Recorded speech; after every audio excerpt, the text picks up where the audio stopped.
Who was one of your biggest influences while you was coming up doing this? My only influence is a man called K-RINO. K-RINO? K-RINO. That is the hardest nigga in rap, period. What's up, K-RINO? Me and K-RINO go so far back, man. I think y'all doing a lot of sleeping on K-RINO. K-RINO is probably the best rapper in Houston. I gotta give it to K-RINO. I mean, when you look at his catalog, you gotta give it up to him. You know what I'm saying? He's sick with it, man, for a long time. See, that's what people don't really, you know, it's like everybody wanna run their mouth about ability, but then how long can you do it? Like, everybody, listen, K-RINO made me right.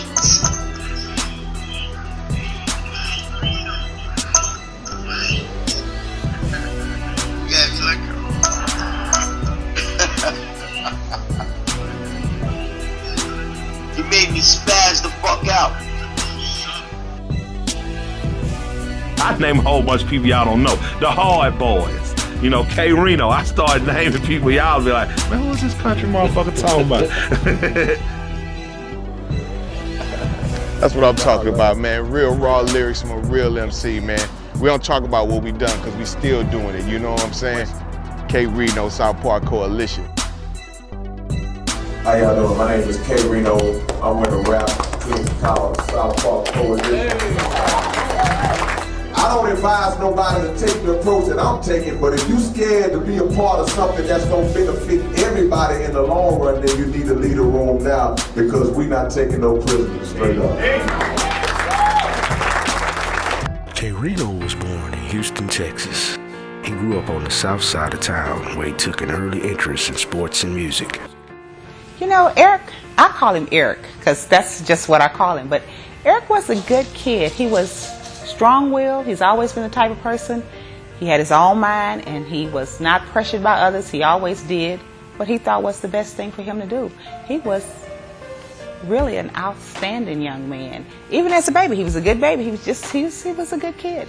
He was about 16 when we started the record label, and he was had his own group, real stubborn. You couldn't tell him nothing. He had it all figured out himself. But what he didn't know, that he didn't understand the business of the world, of the music world. He didn't understand the business of it. But we started a record label called Electric City Records, and he was. I didn't realize how good he was. I just was investing into him, and when I realized that he was good, and that's when I got interested in really learning the business myself. In 1983, K-RINO wrote his first rhyme. He was heavily influenced by legends like Melly Mel, Curtis Blow, the Sugar Hill Gang, and Run DMC. In 1985, K-RINO enrolled at Sterling High School. From day one, he thrusted himself into the highly competitive rap scene, which consisted of highly skilled flow ciphers, local talent shows, and rap battles in the hallways and on the street corners of Houston. It didn't take long for him to build a reputation and establish himself as a force in the underground rap scene. Some of his early contemporaries give recollections of those days. Soon after I got to the school and I heard him, I was already trying to do my thing. I hooked up with Dope E over at my previous school, and when I got over to Sterling, we would, like I say, had these sessions during the little breaks between classes, and you know, it was more than just K-RINO rapping. There's some other guys rapping, but nobody wanted to go after K-RINO. You know what I'm saying? Everybody wanted to get their little piece in, but then once K went, you know, he just shut the game down. Nobody else even wanted to go. And me, myself included, you know. My boy K-RINO, we go way back. I knew him from when he was a little kid, you know. Actually, his dad had told me about him.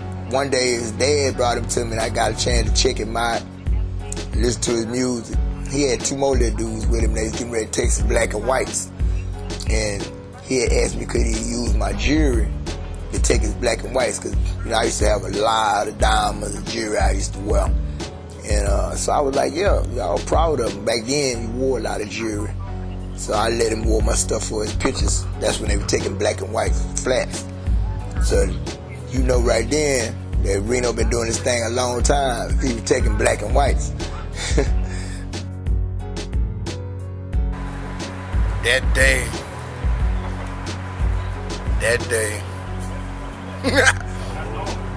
day right there, guy, that day was so much friction in the air to where when we started the battle, it was sunny. Right in the midst, in the middle of the battle, it just started thunderstorming and raining. You know what I'm saying? Meaning that, you know, we caused so much friction out there in the battleground, you know what I'm saying? Right on MLK and Belford. There was so much friction in that bitch to where, you know, my metamorphosis had to happen. A change had to happen in the atmosphere. So it was raw, man, you know what I'm saying? Reno was the best at his school. I was the best at my school. He went to Sterling, I went to Jones. I was hearing about him. He was hearing about me. And so eventually we had to, you know what I'm saying, come together and clash. You know what I'm talking about? Because there was too much commotion on both sides. You know what I'm saying? So we was going back and forth, you know what I'm saying? We ended up like 7-7. You know what I'm saying? So we just called it a draw. So that's what made us link up. So we linked up. And that's when, you know, Reno used to invite me to his lunchroom when they used to battle. You know what I'm saying? I used to go in his lunchroom, you know what I'm saying? Point niggas out, blow them on the spot. You know what I'm saying? Gangster shit like that, you know what I'm talking about? But I had my pass because I was with Reno. Like I said, Reno was the best at his school. So that gave me an automatic pass to come in there and mash up niggas, you know what I'm saying? I remember when Dope B them first took me to meet K-RINO. You know, I used to talk to K-RINO on the phone, but I had never met him. So it's just like, you offered to meet the wizard, you know what I'm saying? So when they took a nigga over there, he showed a nigga much love. At the end of the day, he was like the God I never met, you feel me, around these parts. So shit, just for him to show me love and embrace the blanks and just let me know it was all to the good. So I'm like mashing after that, you feel me? While I'm in school, nobody can believe that I'm a hood dude. Nobody can believe that I'm from Sunnyside, from South Park. Nobody could, this is the thing that they just absolutely did not believe that I knew K-RINO. Oh, this was something.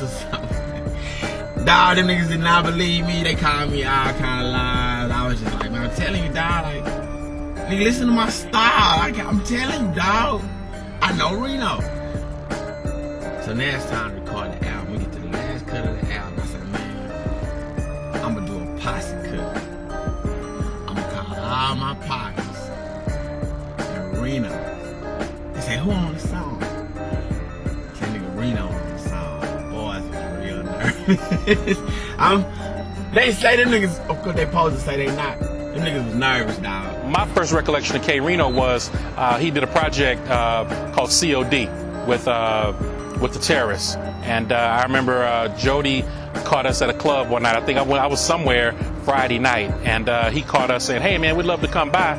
And I said, well, let me run it by Dietra. And I ran it by Dietra, and they were there. And we did an interview. They played their song, and it was great. And I just remembered off that COD record, I'll never forget this as long as I live. I used to die laughing. The one thing I was so shocked at, you know, was how lyrically skilled K-RINO was. And to this day, if I got a top 12 of rappers, he's in it. And I'm talking Ice Cube, Chuck D, Rakim, because he is just that gifted lyrically. I'll never forget, we would die laughing. We were playing this one song, and he was saying he was laying butt naked on a quilt eating some ice cream and milk, and it was crazy. Who comes up with that?